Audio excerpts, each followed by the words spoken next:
Hey there, Selma 10U baseball family. This is Troy, and here is the video that I promised you guys on the fountain pens that I have given you. As you probably saw from the opening, fountainpenfanatic.com is a URL for my YouTube channel, and it brings you to some of the videos that I've got here because I've been doing fountain pens as a hobby for years now, and I write with them almost exclusively. Very seldom do I ever pick up a ballpoint pen. Or even a felt tip pen for that matter, and only for specialized applications do I use those. So normally I would use something like this. Fountain pens come in all shapes and sizes and colors and price ranges and kinds of filling systems. So it's very diverse, and it's something you can actually get into inexpensively as a hobby, expensively if you prefer, low-end quality, top-end quality, anything that you want. And there's so many colors of inks, every ink color under the rainbow that you can possibly imagine. So what I've done is I've gotten you started. Each of the boys on the baseball team has received one of these right here. It is identical to the pens that I included for each of them, and for those of you adults, coaches and adults who are working with the team, you got one just like this. And I use a pen just like it. Actually, this is my personal pen that I have, and it's inked up, and I'm going to unink it so I can show you how to use it. I promised you guys that I would give you a tutorial on how to take care of these pens, how to fill them with ink, how to clean them out, and how to perpetually care for them. And if you have any questions, feel free to get in touch with me. Here's my email address, and you guys can get me on the Band app, and for those of you who are in on that group text conversation, you can get me through there as well, and I live right here in town. So, here we go. I'm going to give you a tutorial starting with anatomy, and it's going to be easier to do, I think, with this pen right here, okay? So, here you've got a basic fountain pen. This is called the barrel. This is called the cap, or the end cap, usually. But it depends on the kind of filling system as to whether that's like a blind cap or an end cap kind of thing. This one, it just happens to be the end of a barrel, okay? And this is the cap itself. The end over here is the finial clip. This is a cap ring that oftentimes has the brand name or a model engraved or etched into it. Sometimes there's some information engraved here into the barrel, sometimes not.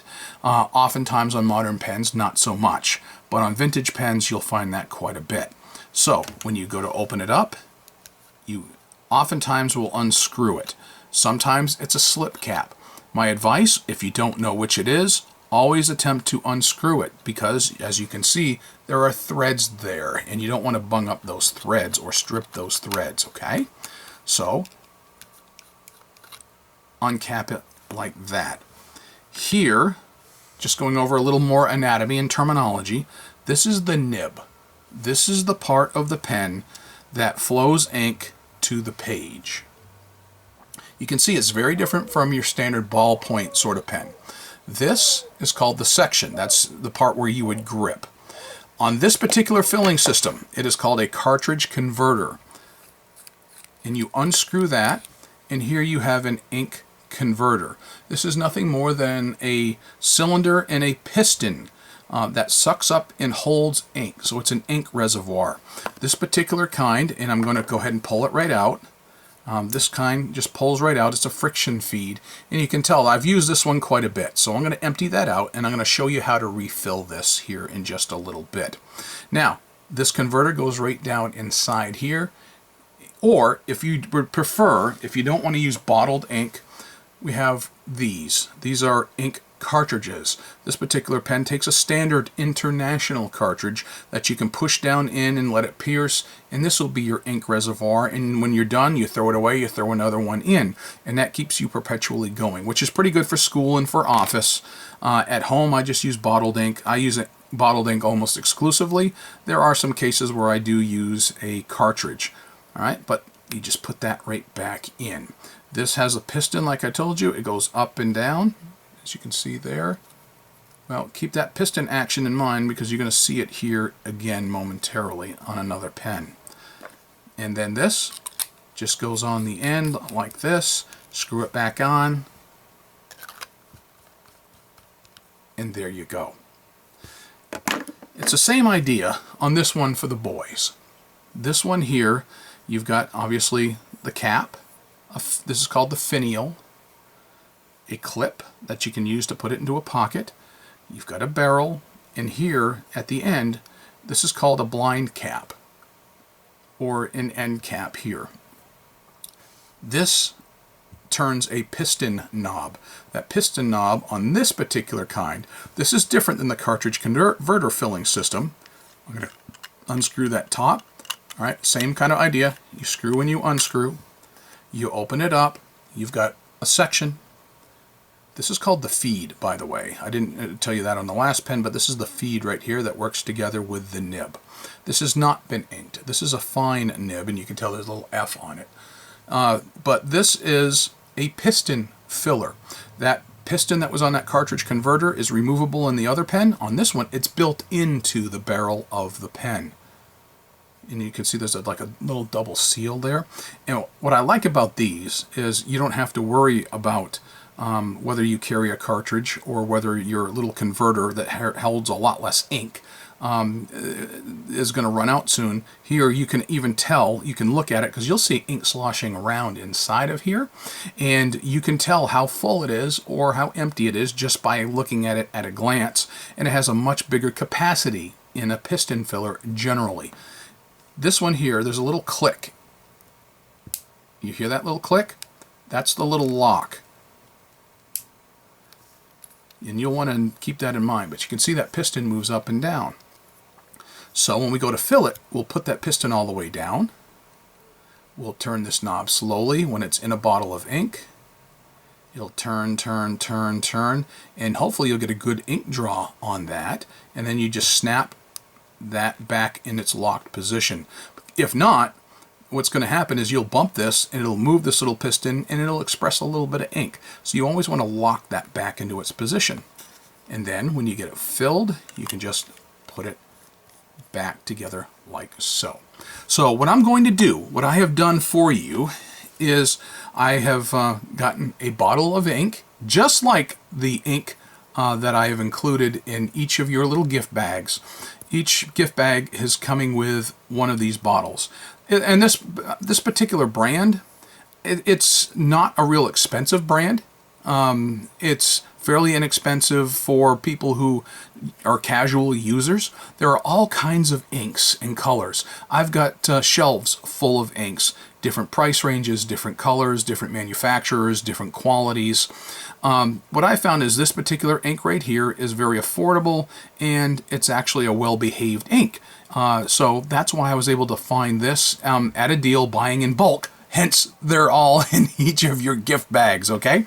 And most of them are blue, but I also got, I think, maybe a brown and a black. I use brown and I use black myself, but I'm going to show you how to fill using a bottle of ink, exactly like the one that you've got. And then I'll show you how to hold it and how to write with one. All right, now, granted, these are all for kids, so you may want to have some adult supervision here when you go to do this, because this is ink, and yes, it will spill. So you want to be on a flat, smooth surface, hopefully one that you can clean fairly well. Let me show you something that you can use in case you ever need it. What I do is I collect and save these right here. This is nothing more than a used Chinese takeout tray that you can get at, like the Chinese restaurants right here in town, right over in Smithfield. All right, so if you need something like that, you now have a reservoir in which to be able to spill. So I save these, and you can see I've used it for a lot of ink and pen related stuff. So I'm going to uncap that bottle, set it over. I'm going to take this pen. I'm going to, you heard that click.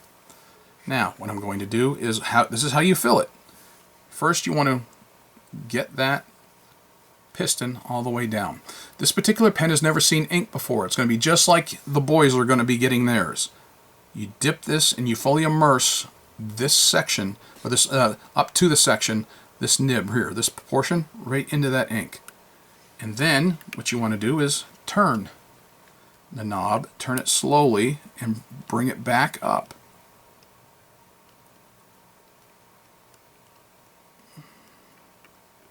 And you may or may not get a good fill. If you don't get a really good fill the first time around, well, put the piston right back down and fill it up yet again. But you can see just for the first time around, I got a fairly good amount of ink in that, and that will actually last a good long time, believe it or not. Then I always keep a paper towel. You can tell that I've used this paper towel an awful lot. It sits right here at my desk. All right, and I just wipe off the excess. Make sure that I'm locked into position. All right, that was undoing it. Now I'm locked into position. I'm going to cap that and set it aside. We're going to do the same with the other pen. Okay, so taking the bigger pen that I've got for the adults. This is a kind of an oversized pen. I do like this size. It actually writes fairly well for me, and I literally use one of these on a regular basis. Now you can see this one here has seen ink. You can see it right on that nib. It's still got some of that blue ink. This is literally the same ink that I have been using in this particular pen. So you take off that barrel, you expose that converter and section. I've already moved my ink converter all the way down, so there's no ink in here. Now, this one has seen ink before, so it's actually going to be a little bit primed and will probably suck up ink a little easier than it would be for you doing it for the very first time, but the principle is exactly the same as the other. You put the nib down into the ink, you hold it, and then you just move that little knob at the back of that converter, and it moves that little screw jack that sucks up ink into that converter. So previously it was empty, now it is full of this blue ink. And then of course I take my paper towel, just wipe it off, and there you go. You are going to be ready to write. One of the things about this hobby, you're going to get a little bit of ink on your fingers from time to time. And happens to me all the time. I've been doing this for years, and that doesn't help me not get inky fingers. Like I showed you earlier with this little cartridge, if you don't like inky fingers, then use that little cartridge that I showed you, and that may be easier for the adult pens. But I did this for the boys because I was able to find, or I could buy these in bulk at a reasonable price, simple to use. You don't lose converters, you don't lose cartridges. Holds a big ink capacity so that they don't have to refill it all the time. If they wanted to use it at home or at school, whatever, then they would actually have this that they could last for a good long time on one fill. I've literally had a pen sort of like this that I had one fill last me almost 2 years before. I don't necessarily expect that out of this, but there you go. All right, so maybe you're thinking, gee, Troy, thanks for the pens, but how do I write with one? What's the difference? Well, folks, let me show you a ballpoint that I do have. All right, I keep several ballpoint pens here around and use them. You get your normal ballpoint pen, and sometimes you get much cheaper ones than this, but this is actually one that my company gave me, and it's got a nice little ballpoint to it. You hold the pen essentially the same way, but you don't have to press down quite as much as you do with a ballpoint. You're used to the idea of carbonless. You press down, you're making 3 copies. You're not going to do that with a fountain pen for the most part. You're not going to press down. So the carbonless forms and things like that, you'll want to use a ballpoint. And that's about the only time, or let's say some of the really slick paper like register paper, or where you're signing a credit card receipt. Sometimes fountain pens don't work great for that, or even in greeting cards with the card stock on those, they may not work well on those. But for the most part, ordinary paper, I use these all day long. Notebooks to sit and take notes on for work. Just notes to myself. I've got a to-do list here on my desk, an ordinary notepad paper, and I use one of these. So let me show you real quick how you're going to go ahead and write with these. I'll use them both and give you a quick tutorial. So you unscrew it, and you can what we call post it, which means putting this on the back end if you want. That is not going to come off. It's all according to your personal preference as to whether or not you leave that on there. If you like writing with a baseball bat, leave it on there. If not, take it off and set it down. Just don't lose that cap. But you essentially want to keep that nice triangular grip that you may have, right or left-handed, and you want to hold that nib perpendicular. The tip of that nib has to touch and glide across that page. So let's go ahead and do that. So this is the boys piston filler.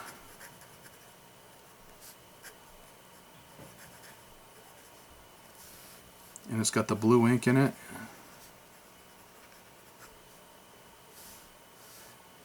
You want to let that just glide across the page. You don't want to press down. If you do press down, you can get a little darker line and it'll put down a little more ink. You press too hard, you're going to bend that nib, and you don't want to. So let the pen do most of the work. But what you're going to find, if you get a decent one, and the reason I was able to feel comfortable ordering these pens is because I've used them. I've used them a lot. I've given away a lot of these. So I know that these are going to be halfway decent for our boys to be able to keep, use, and they will be reliable.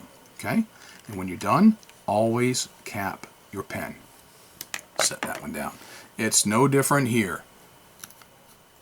Unscrew it. Post it if you want to. It's all according to your personal preference, whether you like to write with a great big old pen or not. Different pens, different sizes, different weights, all according to your personal preference. But this one here is the adult pen. And this is the cartridge converter pen.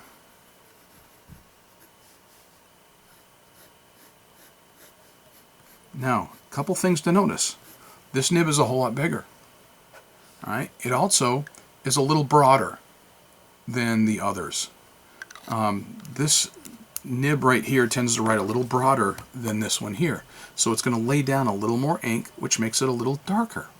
So, different pens have their own personalities in their own way of writing. That's just the world of fountain pens. If you like a little broader or darker line, you order a medium or a broad nib. If you like the thinner, finer lines, you order a fine nib or an extra fine nib. All according to your personal taste. All according to how much ink you want to see, how dark you want it to be, how much you want to be able to lay down a thick amount of ink.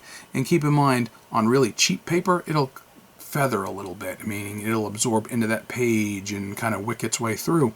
So if you've got a broader, wetter nib, you're going to get more ink being absorbed into that paper. Anyway, there you go. Hold that pen perpendicular. Okay? If you hold it turned like this, it's not going to write. You can even turn it upside down and get a much thinner line. But generally, you don't write with it upside down. This is the correct way to hold it. This is the correct way to write with it. And you want to hold it perpendicular. I mean, in school, I remember they taught us to hold it at a slant. And you can rotate that a little bit, one way or another. There are nibs that are meant to be held a little differently. But even at a little rotation, you can still write with it. But the most proper way is straight on at a 90-degree angle to that page. And most people are not going to hold it like that. They're certainly not going to hold it straight up, even though it'll still write like that. Usually a good writing angle that most of us would use, that most of us were taught to, like that. Okay, here is how I want to show you some really basic pen cleaning. For this particular pen, it is really, really simple, the concept anyway. So what you can do is fill up, like I just use an old mug. This is a mug that my wife gave me, but somebody dropped it and broke the handle right off from it. So I just keep this on the back of my kitchen sink. And what I'll do is when I do pen cleaning, which I'm going to do a whole lot more than you guys will because I do this as a hobby, and I've got over 500 pens in my collection that I cycle through and I use. As a matter of fact, let me show you right here. This is going to, be of interest to some of you, maybe some of you not.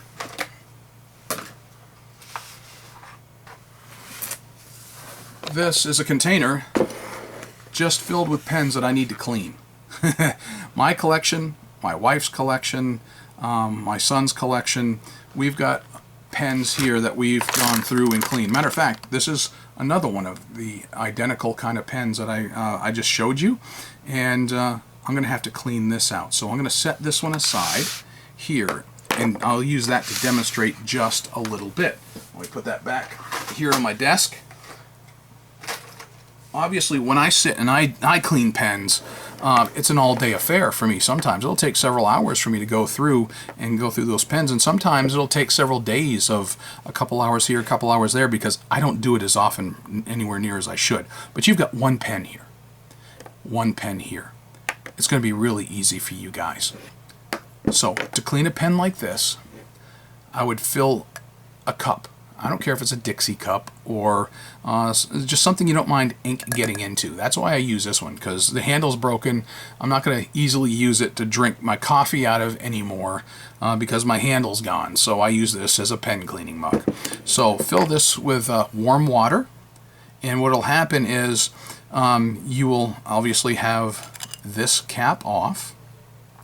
You will immerse this into the water and then just fill it up, empty it out, fill it up, empty it out by twisting that knob over and over, back and forth, until your water starts to flow clear. You'll have to dump water out every so often so that or if you want to fill it up and then express it out into a sink, fill it into the sink or another cup, however you choose to do it. But basically you'll flow that till it's clear. Well, when do you need to clean a pen? Well, if you're just going to turn around and fill it back up with the exact same ink, you don't have to bother cleaning it out if you don't want. Just put it back into the ink, refill it, and you're done.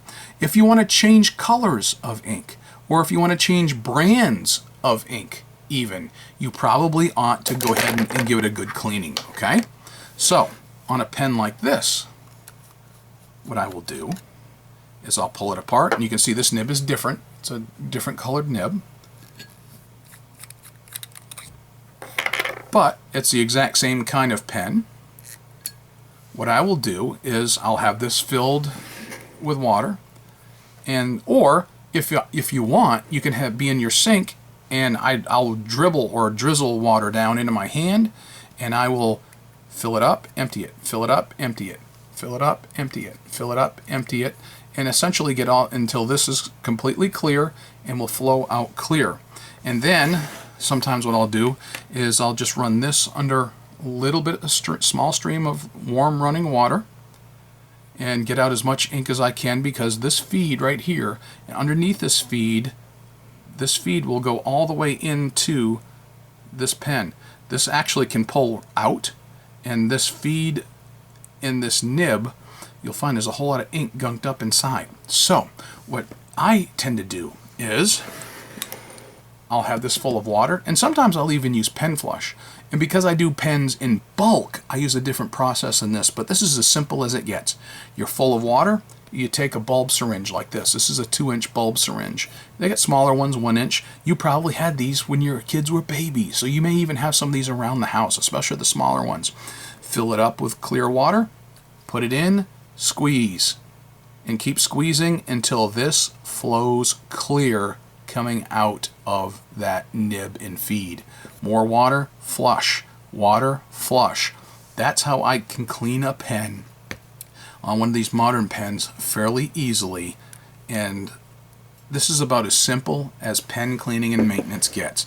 Again, when you're changing colors of ink, you may want to flush out your pen. If it doesn't write really well when you first ink it up and try it, flush it out with water, because during the manufacturing process there may have been some oils or some residue that are on these nibs and feeds, so flush them out if you have a hard time writing with it when you first get them. Otherwise, get a hold of me. I'll be glad to work on it for you and help you out. I play with these pens all the time. This is my hobby. This is kind of what I do. I have a whole YouTube channel on it, as you can see. And I've got pens that are, 100+ years old here in my collection to brand new ones like these. And I use them on a regular basis. I have an old pen sitting here on my desk that sits here at all times. This is from the 1920s. Here it is, the 2020s. This pen is literally about 100 years old, and I use it all the time. It sits right here on my desk, okay? So this is my passion. This is my fun. You guys want to try different inks, different colors. You want to try some different pens. Reach out to me. I'll be glad to help you. If you decide, hey, I kind of like these. I want to see what other pens are out there. Let's see what other, my next step pen or my next level pen would be. Contact me. I'll be glad to help you. All right? FountainPenFanatic.com is my URL. Heck, I even have t-shirts, Fountain Pen Fanatic t-shirts that you guys can get, that sort of thing. But I'll help you with pens and inks and advice, anything that you guys want, all right?